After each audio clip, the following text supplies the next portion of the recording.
ఆ తల్లితనాన్ని పొంది అంతమంది చేత గౌరవింపబడుతోందంటే ఒక పురుషుడికి ఇల్లాలై కదూ.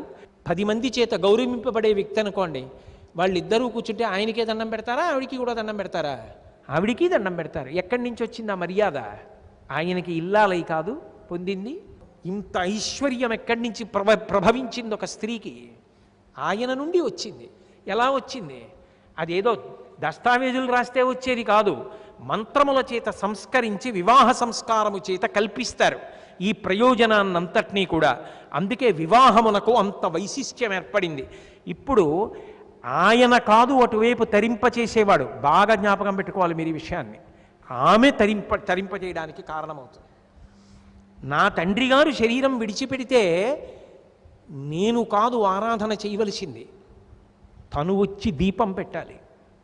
తను వచ్చి దీపం పెట్టడానికి అభ్యంతరం ఉందనుకోండి, ఏదైనా ఏ కారణం చేతనైనా తను దీపం పెట్టడానికి ప్రతిబంధకం వచ్చిందనుకోండి, ఆమె ప్రతిబంధకము తొలగి దీపం పెట్టడానికి యోగ్యత పొందే వరకు తద్దినం వాయిదా పడిపోతుంది.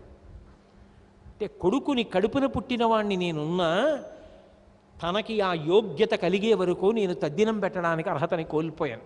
అంటే ఒక మామగారు ఏం కోరుకుంటాడు జీవితంలో? కొడుకు కన్నా ఎక్కువ కోడల్ని చూసుకుంటాడు. అందుకే వివాహం జరుగుతున్నప్పుడు భర్త భార్యను అడుగుతాడు, నువ్వు ఎన్నడూ జుత్తు విరబోసుకుని గుండెలు బాదుకుంటూ నాకు కనపడకుండుగాక అంటాడు. కానీ ఆమె జీవితంలో ఒక్కసారి మాత్రం అలా కనపడుతుంది. ఎందుకు కనపడుతుంది అంటే, ఎవ్వరు వెళ్ళిపోయినా కూడా స్త్రీకి బెంగలేదుట.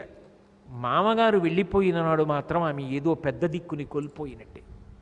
ఎందుకని అంటే, నా కోడలు సంతోషంగా ఉందా, ఆనందంగా ఉందా, అంత తాపత్రయపడతాట మామగారు.